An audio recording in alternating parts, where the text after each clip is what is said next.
Bismillahirrahmanirrahim. Assalamualaikum warahmatullahi wabarakatuh. Nah, hari ini kita akan bicara tentang kesebangunan dua segitiga. Ya, kesebangunan dua sama ya. Mengenai kesebangunan yang penting sisi-sisi yang bersesuaian atau sudut-sudut yang bersesuaian sama besar. Nah, salah satunya yang digunakan dalam sehari-hari itu adalah pantograf ya. Pantograf ini membuat salinan gambar ya sesuai dengan skalanya. Ini pantografnya.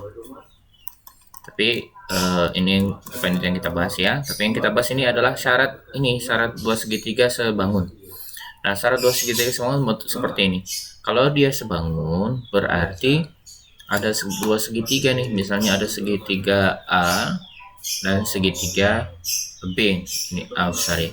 A besar ini B. Berarti kalau dia sebangun berarti sisi yang bersesuaian itu pengalinya sama. Kalau misalnya ini pengalinya 2 berarti 12, 10 sama 14 gitu. Tergantung faktor pengalinya berapa. Intinya gitu. Yang penting bersesuaian, dia itu bersesuaian tuh, ada pengalinya itu sama gitu. Iya.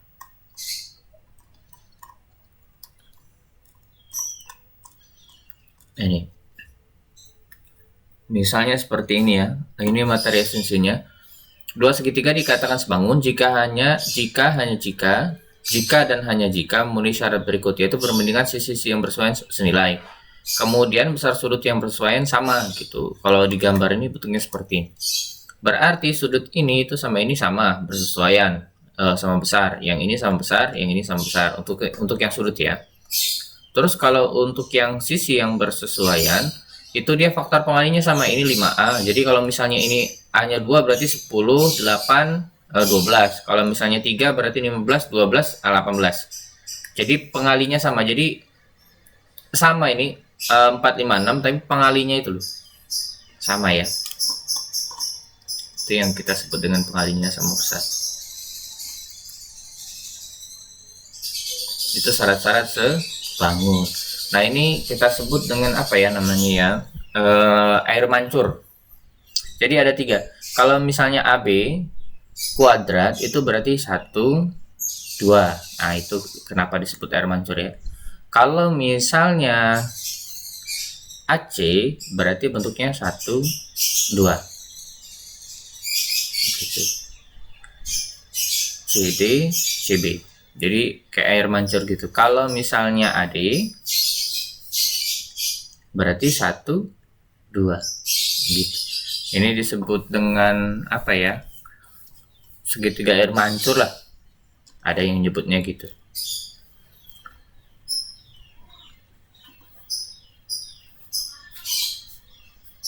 Nah, kita akan membuktikan dua segitiga sebangun. Nah, alternatif kalau di gambar ini kan ABCD kemudian DE. Jadi kita tinggal membuktikan saja bahwa misalnya ini jelas ya bahwa BC sama DE itu kan sejajar. Kalau dia sejajar berarti pertama sudut ini sama sudut ini sama, iya kan? Karena sudut ini dan sudut ini juga sama karena dia memotong, berarti sudut ini otomatis sama.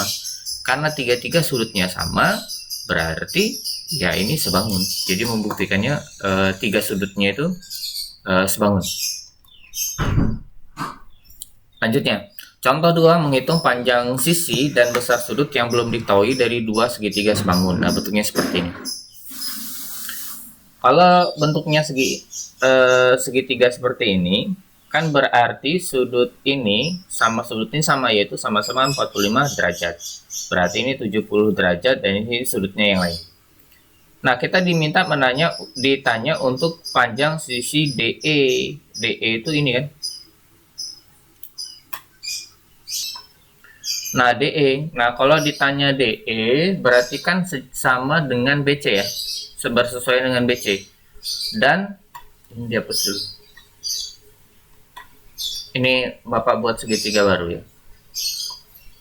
Jadi ini kalau kita pisah segitiganya kan ada satu kekecilan. Satu kekecilan lagi. Di sini. Satu. Terus ada satu lagi. Kita buat agak gede aja ya. Yang ini kan 4. Yang kecil ya. Yang terus yang ini 5. Nah, sedangkan yang ini sampai ini 5, kita sebut saja X lah ini, 5X di sini. Kemudian ini totalnya 4 tambah 8 itu 12. Dan yang ini 12 ya. Dan ini kita sebut Z lah.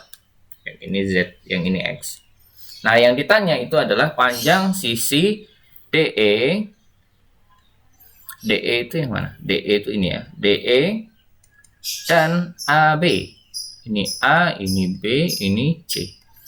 Nah, kan berarti yang bersesuaian gini. Yang pertama, kita cek dulu yang Z ya. Kan bersesuaian 2 ya. 4 sama 12 bersesuaian. Terus 5 sama Z gitu.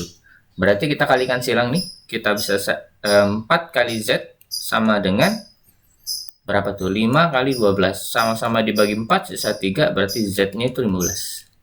Berarti Z ini adalah 15. Ini adalah 15. Kalau di 15 berarti sekarang kita cek yang ini.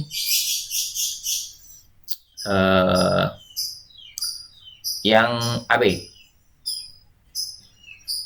AB ya. Berarti kan kita cek dulu yang ini berapa nih.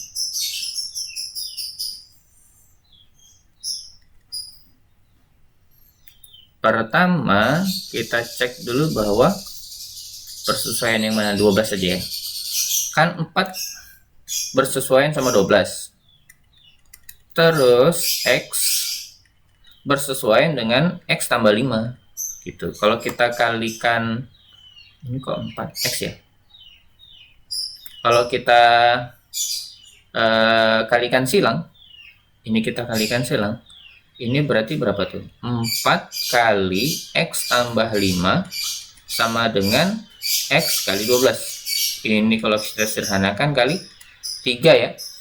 Jadi ini X tambah 5 sama dengan 3X. Kita sederhanakan 5 di sini. X-nya pindah. X-nya pindah berarti berapa tuh? X-nya berarti 3X dikurang X ya. Berarti sisa 2X sama dengan 5. Berarti X-nya itu adalah 5/2 sama dengan 2,5. Berarti panjang X-nya itu adalah 2,5. Nah, selanjutnya ditanya panjang sudut ACDC itu yang ini. C kan sama dengan ini, berarti ini 45 derajat. D itu berarti sama dengan ini 70. Ditanya sudut A. Di sebuah segitiga itu syaratnya itu totalnya adalah 180. Berarti ini 70, ini 45. Kalau kita misalkan ini sudut P derajat, berarti ini 70 ditambah 45 derajat ditambah P hasilnya harus 180. Berarti ini 115 ditambah B sama dengan 180. Berarti P berapa tuh? 180 kurang 115 ya. Berarti berapa? Berarti 65 ya. Jadi P itu adalah 65 derajat. Kira-kira seperti itu. Kita cek lagi ya soalnya. Nah, ini kita akan mengerjakan soal yang lain.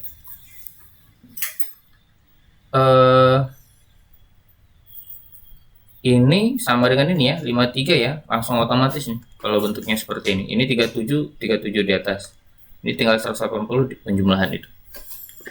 Nah, sekarang kita mau nyari, kita lihat soalnya.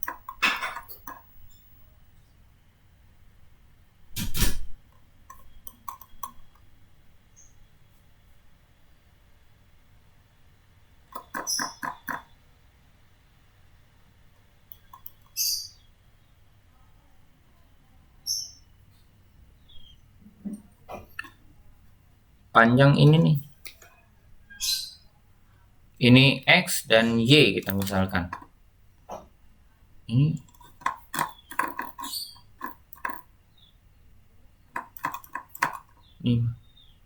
udah sama dong. 485. Ini sama ya. Oke, kita lihat soal yang lain deh. Ini di soal di penerapan sederhana dari keseimbangan segitiga ya. Ketahui seorang siswa dengan tinggi badan 150 cm. Kalau dibuat meter berarti 1,5 ya. Kemudian menghadap tiang bendera pada pagi yang cerah. Panjang bayangan siswa itu adalah 2,5. Sedangkan panjang bayangan tiang bendera, itu 6 itu segini. Kita lihat dulu. 6. Oh iya betul. Wah, ini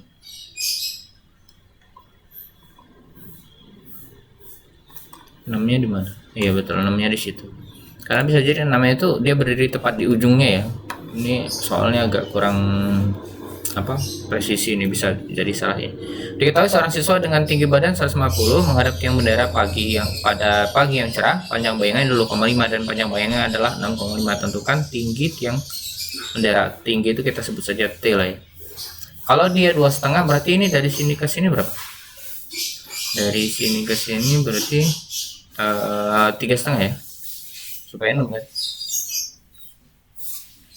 6 T. Oke.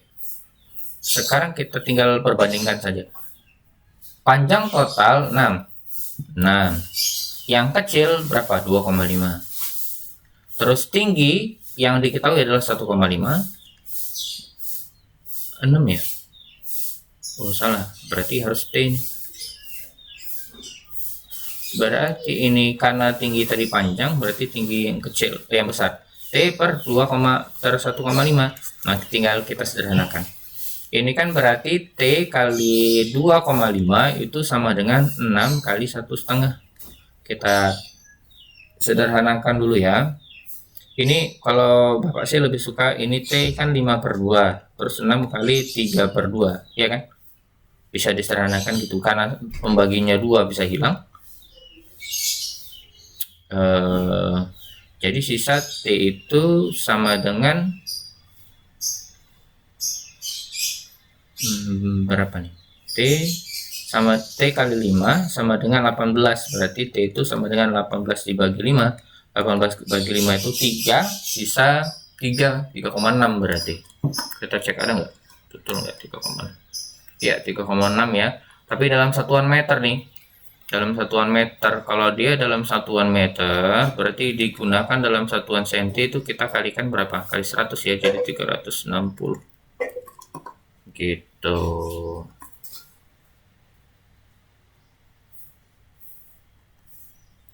Oke, itu saja. Assalamualaikum warahmatullahi wabarakatuh.